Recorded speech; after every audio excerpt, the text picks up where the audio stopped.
Copy you loud and clear.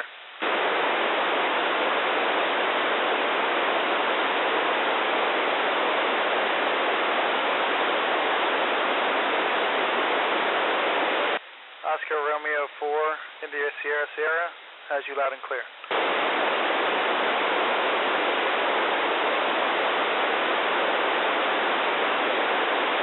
Ready, over.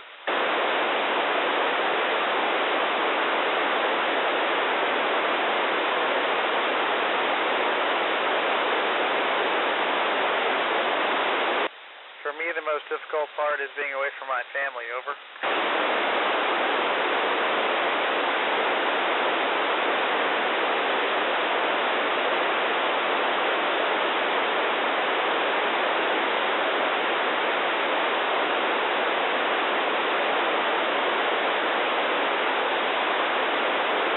So the dangerous types are the ones that get us all sick, so we try to prevent that. We haven't had anything happen so far, thank goodness, because if one person gets sick, then everybody gets sick since we're in such a small environment. Over.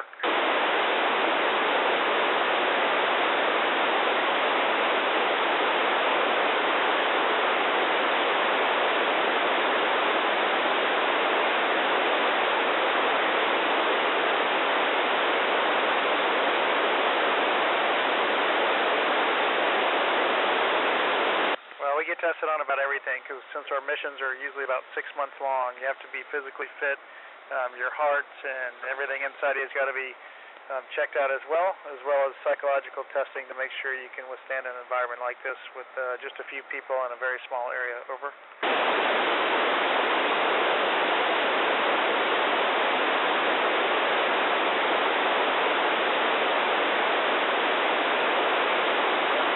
I did want to be an astronaut ever since I was about 5 or 6 years old, because back then that's when the astronauts were landing on the moon, so that really inspired me and motivated me. But then I went to the Army, and I was an Apache helicopter pilot in the Army and didn't think the astronaut thing was going to work out, but eventually it did, so I did kind of get it through a different career. Over.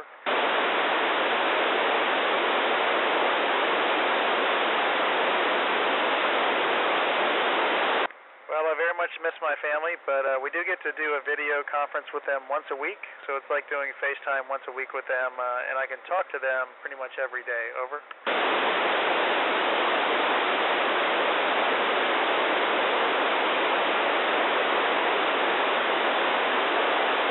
Well, we were strapped into a Russian spacecraft, and it was a great ride, nice and smooth compared to the space shuttle that I flew on previously. They were both amazing, but this one was just a lot smoother. It's a lot smaller vehicle, and it just felt great. We were accelerating super fast. It took about 9 minutes to get from the launch pad to space. Over.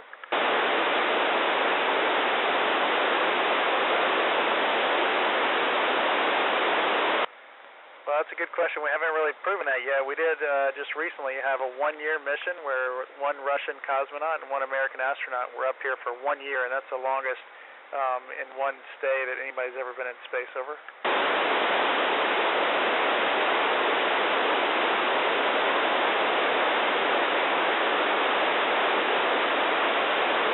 Well, we use satellites just like you do on Earth, actually. Our internet's not very good here, so yours is much better on Earth than it is here on the space station.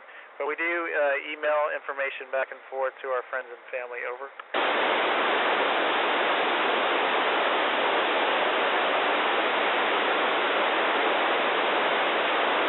Really good question. We train for all this, and hopefully we never have anything that happens like that, but we do have all the equipment on board, whether it's medications or equipment to handle major medical emergencies like you mentioned. Over.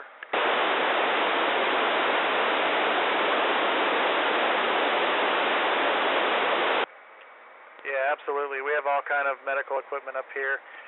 And somebody on our crew is trained to be the medical officer. In our case, it's me. I'm one of the medical officers, even though I'm not a doctor. But if we had anything happen, we would have a real doctor, our flight surgeons on the ground in mission control, talking us through whatever the procedure was. Over.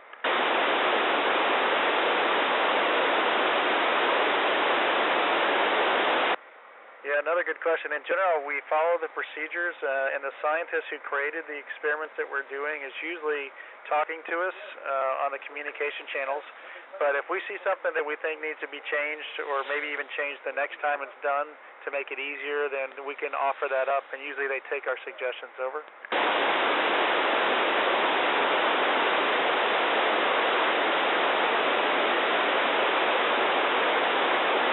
Yeah, absolutely. We cannot do any experiments like you mentioned with open fire. We're in a really high oxygen environment up here, so anything with fire is very, very dangerous. So we would try to stay away from things like that. Over.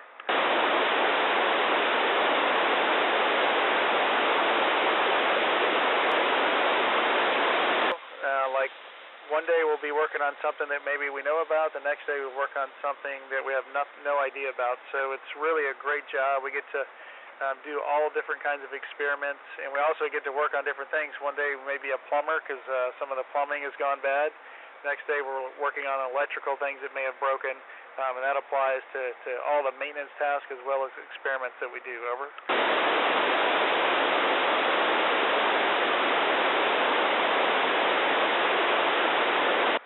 Yes, in general, we go to bed about 10 o'clock at night. We're on Europe time or London time, so it's a little ahead of you guys, but we go to bed about 10 o'clock and we get up at 6 in the morning. Over.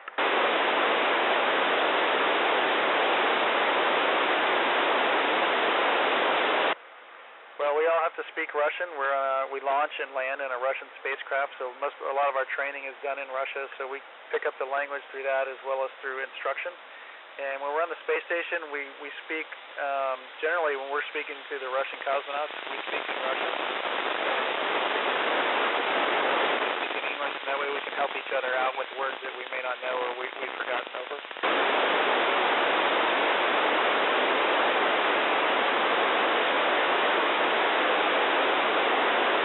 Well, we all kind of help each other out, and that's a good thing. So nothing that we have to do specifically, me or some other person, that we can all do everything. We're kind of trained generically so that we can all handle all the chores on board.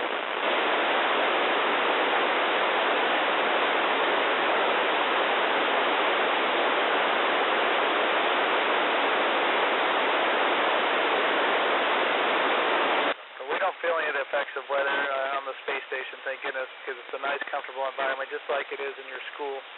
The temperature outside, though, if you happen to go outside, goes from about 200 when the sun's out to minus 200 when the sun goes away. That happens every 45 minutes for us because we're going so fast. Over.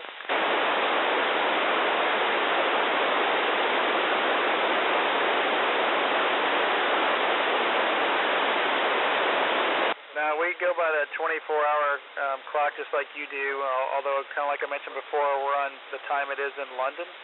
So I think 5 hours ahead of you guys is where we go, and we just kind of subtract 5 or 6 depending on who we're talking to on Earth to figure out what time it is there. Over.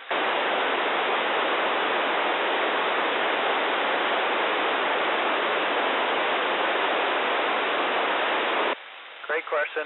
We have people that monitor those kind of things on the ground, and they would actually move the space station out of the way as one option.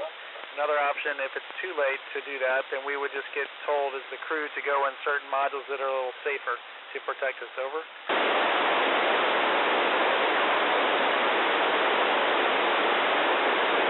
So the time zone is called Greenwich Mean Time. GMT is what we call it for short, and again, that's the time it is in London. Over.